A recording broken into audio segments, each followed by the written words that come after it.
morning I'm moaning. I'm alone and crying the blues. So sick of paying these dues.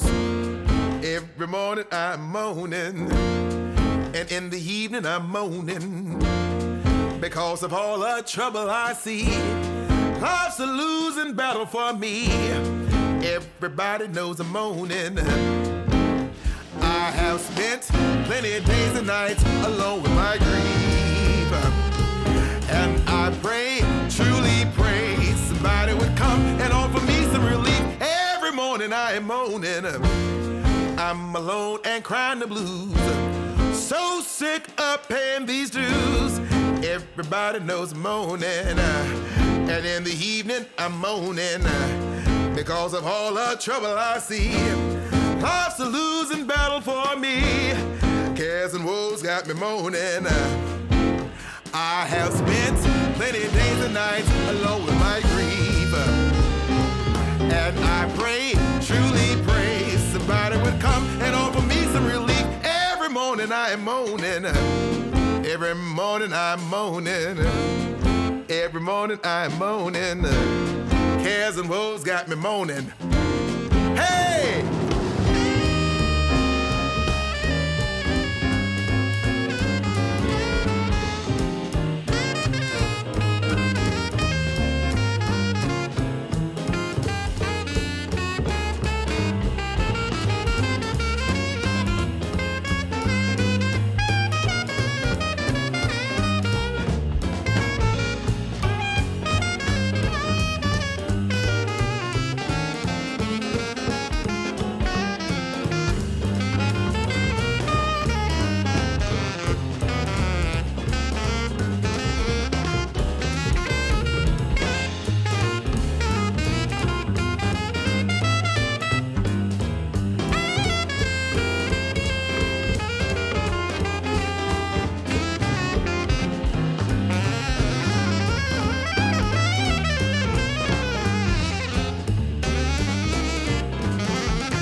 Every morning I'm moaning.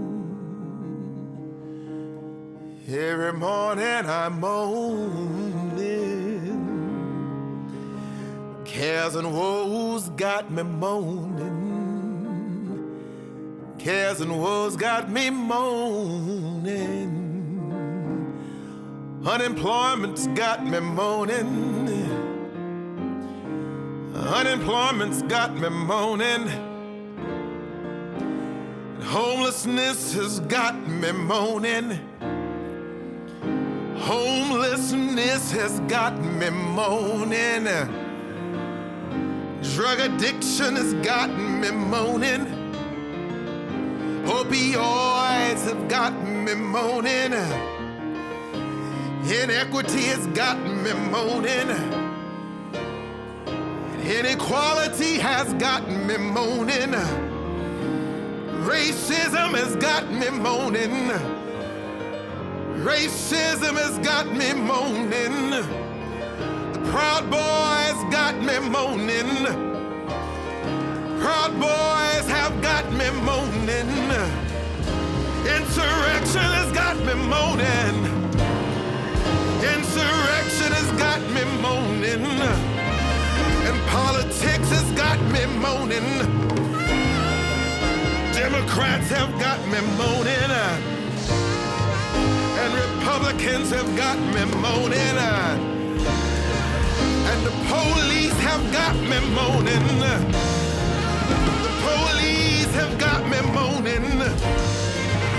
Sandra Bland has got me moaning. And Eric Gardner's got me moaning. And Trayvon has got me moaning. And Craig Thomas has got me moaning. And Emmett Till has got me moaning. And every day I am moaning. And George Floyd has got me moaning. Every morning I am moaning. I'm sitting here and I'm moaning. Every morning I am moaning.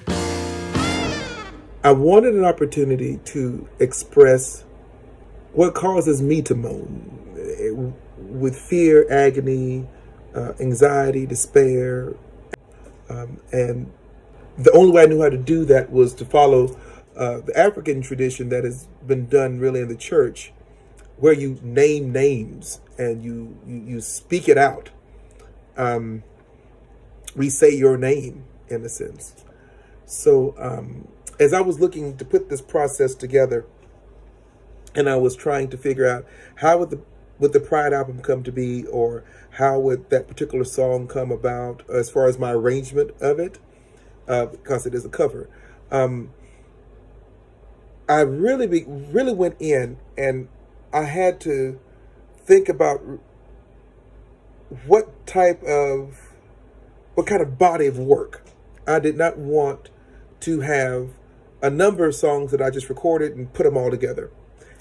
I wanted someone to walk away from this particular album feeling a certain sense of empowerment, a certain sense of clarity, a certain sense of strength and pride,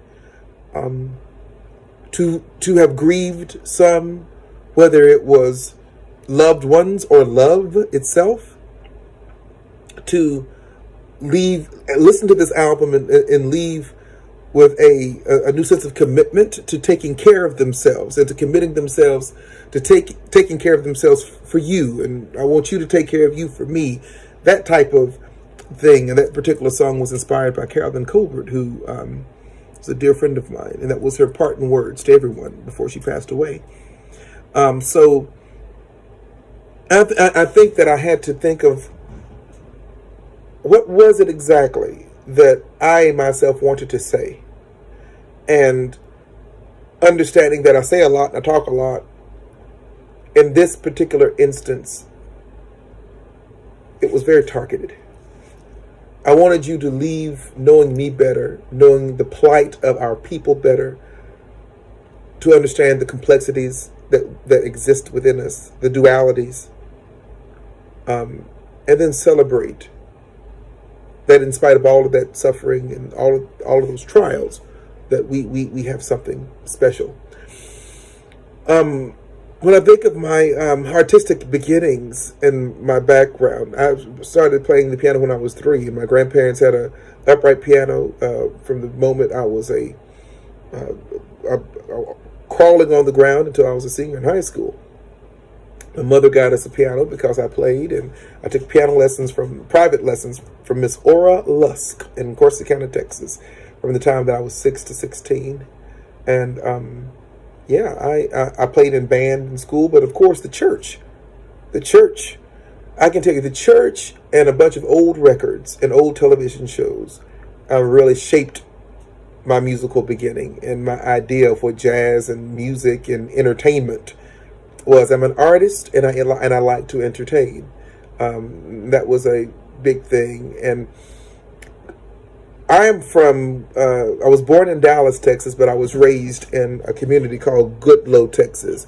And in Goodloe, Texas is a sharecropping community of a good number of descendants of former slaves and sharecroppers who live there. And it's outside of a community called Kearns, Texas, which is outside of a community called Corsicana, Texas, that is 60 miles south of Dallas.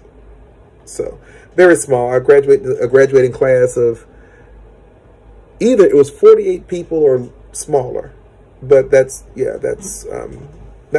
was my upbringing in a very small knit, loving church community. Church was a big part of our lives, and I'm now based in Washington D.C. And being based in D.C., I'm very blessed to have some fantastic support of artists and an artistic community that I can be very proud to be part of and that they've welcomed me into. There was so much art happening before I got here, and there'll be a lot of art happening here once I leave. But for now, I'm glad to be included. And I'm inspired by the art that I see here, visually as well, visual art as well. There's a strong jazz scene here that deserves more support. It really does. Independent artists in general deserve more support. I think there also should be a class to educate fans and supporters on how to support and what support looks like. And I think if the population was really educated on how a simple share, a simple like, a simple download, things of that nature make a big difference in an artist's career, they would do more of it because they would know the impact behind it.